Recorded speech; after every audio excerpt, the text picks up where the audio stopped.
Kurangnya minat siswa ke SMA negeri dapat dilihat dari jumlah siswa yang mendaftar saat penerimaan siswa baru.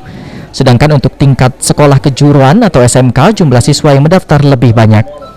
Berdasarkan data di SMK Negeri 2 Kayu Agung, pada tahun ini sekolah mereka mengalami penambahan 2 lokal karena bertambahnya jumlah siswa yang mendaftar. Hal ini disebabkan karena di tengah pandemi ini, orang tua sangat tinggi menyekolahkan anak mereka di SMK. Karena setelah tamat, siswa dapat langsung memiliki keterampilan. Menurut Wakil Kepala SMK Negeri 2 Kayu Agung, sebelumnya pada tahun ajaran lalu tidak ada minat pada jurusan keramik. Namun pada tahun ini, jurusan kayu dan keramik diisi siswa baru sebanyak 2 lokal belajar. Mereka melakukan sosialisasi melalui siswa SMK Negeri sendiri maupun alumni sekolah.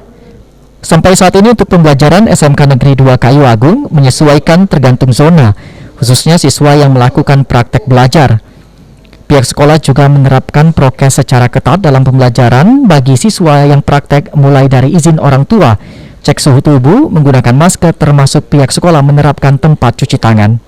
Dari peminat masyarakat, dari jumlah kelas menambah banyak, lebih kurang 2 kelas.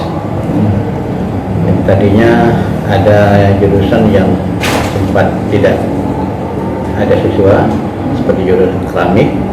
Tahun ini alhamdulillah jadi ada. Kemudian jurusan kayu dari tadinya 1 kelas jadi 2 kelas, dan 2 kelas agak tingginya minat siswa atau masyarakat. Kita pertama 4 kosong 4 kelasnya. Betul, karena sedikitnya siswa yang mendaftar. Jadi 4 kelas itu di mana sekarang?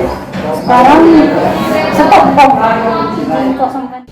Oleh karenanya saat ini seluruh sekolah di Oki sendiri berharap agar pandemi COVID-19 segera berakhir, agar aktivitas belajar mengajar kembali berjalan dengan normal.